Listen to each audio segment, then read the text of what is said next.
پیغمبر اولاد خوردش بچه بسیار ضرورت داره، در پشت سرش 10 نفر بچه باید باشه، دعوت الله را پیش ببره، بسیار نیاز داره.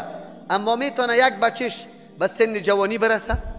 تقدیر الله امیسته به بندگان خود امیرت. الله که سر انبیاء علیهم السلام کدام حالات و مصیبات میاره به می خاطر میاره که امت در مورد انبیاء علیهم السلام تصور نادرست پیدا نکنه، اندیشه و فکر غلط پیدا نکنه که انبیاء علیهم السلام حاجت روا و مشکل کشاست. قطعا این کار نفی میشه. اما امروز چقدر مردم در شرک مبتلا است؟ شما بگویید. ما باز میشینیم این علمای ما داد میزنه، تمام روز دنبال ما را گرفته که مولوی صاحب شما را فلیدین آمین بالجهر یهود و نصارا آمده، تو آورده ایشه.